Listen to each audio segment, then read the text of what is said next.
دیگه صرف مقدار میخواستم که بگویم که فرمسال از امی 14 سال به ایسو که فرمسال دین اسلام آمده و بسیاری کسایی که حساب یعنی عالمایی که بسیاران فرمسال عالمای عالی بودن، فرمسال عالمایی بودن که همه چیز از حفظ داشتن، یعنی قرآن و بسا بایبل یا فرمسال کتابای گیتی و چی اونا همشان به حساب آخر زندگی اونا رو که مطالعه میکنین باز خود از و پس به اسلام پیوستن. از این خاطر ما گفتم نه که درست است لایف های شما شاید مفیدی باشه یا همین لایف اگر فرض مثال یک لایف چی می بود معلوماتی می بود بسیار شاید خوبتر می بود. نفهم شما بهتر میفهمین از مقدار چون مقدار مطالعه خوبه یا درستی ندارم دیگه. مقدار میخواستم که لایف هایتان میبینم و همیشه از این برداشت میکنم شاید این قسم یک چیز می بود خوبتر می بود دیگه. بس تشکر عزیز من. ببینید مسئله لایوهای معلوماتی، کسایی که هنوز دغدغه‌شان سجده و دین و جهنم و حج و روزه و زکات و فلان و بهمان است، فکر نکنیم اونا نیاز به علم داشته باشن. فعلا اینها اول نیاز دارن که جایگاه خودشان را نزد خودشان به نام انسان که در این کالبد قرار دارن پیدا کنن. اینا باید بدانن که یک مرد عرب راهنمای قرن 21 بوده نمیتونه از اون زمان 1400 سال قبل که خودش بارها گمراه بوده گمراه شده و قبل از اینکه پیامبر شاه بت پرستی میکرده، میرفته در رقاصه خانه ها با زنها شبها را صبح میکرده. محمد ابن عبدالله از اینکه در ادعای مکه وجود ندارن بیان بگن منبع بیار. و میرفته در عیاش خانه ها شراب نوشی میکرده و شراب میخورده خودش. حالا شراب خوردن که به نظر من انسان خوب شراب بخوره نخوره انسان خوب است، انسان بد شراب بخوره نخوره انسان بد است. و در کتاب های خودشان آمده که این پیامبرشان دیگران را شراب منع میکنه، خودش نوش جان میکنه. و سایر خلفایشان عمر میگه بهترین چیز برای من شراب است. بعد میان به مردم ما به خاطر یک پیک شراب اینا اونا را تازیانه میزنن، از بین میبرن.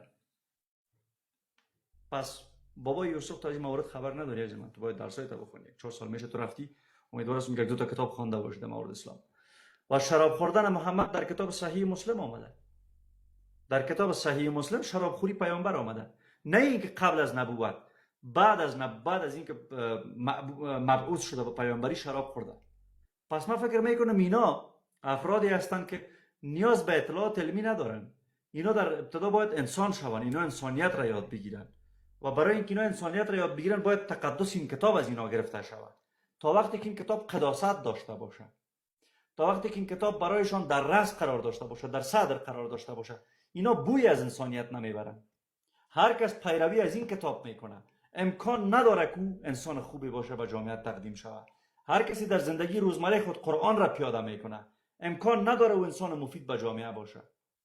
پس برای اینکه اینها حداقل اول انسان شوند، برای اینکه علم فرا بگیرن اول باید انسان شوند. برای اینکه انسان شوند باید قداست این کتاب ازش. آمدیم راجع به شراب شما گفتین به حساب حالا من بوده نکیده بود که فقه کنم وحی نامده بود حتما شده وقتا میخوردن شراب. نه فهم شاید بعد از او که وحیش آمد که فرمسال شراب حرام است، فرمسالان زنا حرام است، بعد از او شاید بس کرده باشن. یعنی چون اگر قرآن شما اون بهتر خواندین میفهمین همیشه قل گفته، یعنی کلش به حساب یعنی تقریبا 90% قرآن قل است دیگه. یعنی بگو برشان به حساب ایرتا برشان توضیح یعنی فرمسال کار نکنین، فرمسال بگو برشان دوزی نکنین یا بگو برین بر طرف فرمسال هر گپی که باشه دیگه. این قسم تا وقتی که فرمسال انا شما گفتین شراب میخورد بعد از نبوت هم شاید میخورده، چون وقت وای یا کدام چیزی نامده بود که باید شراب خورده نشه. از وقتی که باز وای آمد و انا باز انا بعد از مو باز انا شراب حرام شد و نوشیدنش حرام شد تا جایی که من فکر میکنم. خب اگر پیامبری که تا اون آیتی که شراب برش نیامده که انما الخمر و المیسر و بت و شراب و قمار عمل شیطان است فاجتنبوه، از اینو اجتناب کنین، حرامش هم نکرده گفته اجتناب کنین. تا اون وقت که شراب میخورده سر وحی از ما چی اعتماد داریم؟ اون داستان اقرایی را که برای ما آوردن که میگه اقرا بسم ربک الذی خلق، ما از کجا بدانیم که محمد در غار نشه بوده؟ پس نبوتش با نشه آمده. پیامبری که میره در غار و نشه شراب میباشه، ما از کجا بدانیم که اون داستانی که طرف آمده برش گفته مثل یک مرد نشه شراب در یک خانه است که یک زن میای امرش قصه میکنه؟ پس اون نبوتی را که محمد میاره از کجا میدانیم که در حال نشه شراب بوده باشه؟ دلیلی وجود نداره. پس ما نمیتونیم بگیم که محمد در ابلاغ رسالت و وحی خودش صادق بوده. عمر شراب خورده روایتش وجود داره، محمد شراب خورده روایتش وجود داره، چند تا صحابه دیگه شراب خورده روایتاشون وجود داره. هر کسی که میگه نداره بیاید بالا که روایت‌ها رو برش بیاریم، از خود محمد شروع میکنیم. حالا با ثابت کنه که این مسئله شرابخوریش چی وقت بوده. تشکر از من. اما مولا هبت الله نخیر، محمد که میتونه نماینده اسلام باشه، عمل محمد که میتونه نفی بر اسلام باشه یا فی بر اسلام باشه یا نقص اسلام را برای ما مطرح کنه، 100% میتونه. عمل هبت الله میتونه. عمل هبت الله وقتی میتونه که با قرآن سازگاری داشته باشه، با سنت سازگاری داشته باشه. حالا هبت الله هر عملی را که انجام میده، طالبان هر عملی را که انجام میدن، اونا برایش دلیل دارن. همون رسمی جریده ای را که جور کردن در پایین منابع اسلامی را عدد زدن، نوشتن که این قانون ما یا این ماده رسمی جریده ما در کجای اسلام هست. اونا خب میگن ما حکومت اسلامی داریم. اما موضوع برنامه اون نیست. موضوع برنامه کاملا چیز دیگه ای بود. متاسفانه دور میشین سیاوش جان. اما این روایت شرابخوری محمد را هر مسلمانی که نیاز داشت فی خدمت هستم من. تشکر کوجان. یاروای عزیز سعی کنین صحبت داشتین 5 دقیقه بیشتر صحبت کردیم، اگر درباره شیطان چیزی نگفتی عزیز دل، چون ما لایو داریم دمی چیزی که نوشته است. اما واقعا معذرت میخوام به خاطر این برادر. نه خواهش میکنم، چون خودت باعث فکر کنم اگه اشتباه نکنم اگه باورمندستی اگر هستی پس نیاز الله چی بوده شیطان این میره میخواستیم بفهمیم چون لایو داریم. ما سر از این بود که ام برادر بالا آمد و توهین کرد و نمو یک ذره کم که موضوع را بس برهم زد، از خاطر یک طرف موضوعات رفتیم که بیادر رفته شد. خب شیطان دیگه از نامش وایداست که شیطان است و امو حساب چیزایی که حساب ما شما از خورترکی فهمیدیم که یعنی سجده نکرد و به کلبوت آدم علیه السلام و غیره ایرانده شد از دربار پروردگار. دیگه با او به حساب خداوند گفت که مرا چانس بدیم و ببینم که چی میشه تا آخرت مرا بان. باز خداوند مرش گفت درست است، تو چانس داری، میتونی باشی در دنیا همراه کسایی که تو همراهش ارتباط می داشته باشی و همراه تو یک جای به جهنم میره. دیگه چی بگم دیگه عزیز شیطان خودش گمراه شده که الله گمراه کردشه؟ خب مطابق هم کتابایی که میگن نه که به حساب خداوند میگه حس داشت که یک نفر، ما میفهم که یک نفر فرمسال امروزی که ما میخوایم که کلتان برای آدم علیه السلام سجده کنن، یک نفر از که او نمیخواه کنه و گمراه میشه، باز از درگاه ما رانده میشه. بازم میگی اما فرشتادم اون وقت به حساب کلشان نزدیک دیگه خود میترسیدن، دل میخوردن که اوی من نباشم یا من نباشم دیگه. خودش بازم نگرفتم ما گفتم خودش گمراه شده که الله گمراه کردش عزیز دل. اینجا بسیار خوش سکنین مشمم خودکفاست نه گناه کردن خود او وقت هم گناه کردن هم خودکفا بوده. حالا مگه فرمسال ما اینا مشما همه خودکفاست میتونیم شراب بخوریم، میتونیم بریم یک کار دیگه کنیم، میتونیم قتل کنیم، اینا میفهمیم که کدنش گناه داره، کدنش خوب نیست، مگه مشما میکنیم. میره خداوند ارادهش بر مشما فرمسال نداده که دست مرا بگیره ببره بی شراب بخونه، مرا عقل داده که نمی شراب است برای صحت من قدر تاوان میکنه، برای چی من قدر خوب نیست، برای دینمون خوب نیست. ما چرا بخورم؟ بسیاری از این دوستای برادرای مشماس که میخورن شراب، فرمسال در امریکا یا فرمسال کانادا یا در اروپا شراب میخورن، مسلمان هستن، میفهمن که روان است میخورن، یا فرمسال میرن در دیسکو. نرو طرف نرو دوست نازنین. من میگم ما بازم نگرفتیم، اینه میره رقمی که جواب خودم من نگرفتم، دوستای دگام نگرفتن. من میگم خودش گمراه شد یا الله گمراه کرد؟ مرا تا پیش می باور کن تو کلگنگ سگ شدم. خودش گمراه شد. بله خودش بسیار خوب. بیا خیلی بریم قرآن بخونیم. میتونی امروز بری قرآن بخونی دوست نازنین؟ بله بفرمایید. سوره هجر آیه 39 است. خب در قرآن نمیفهم سوره چندم میشه مگر سوره هجر آیه 39.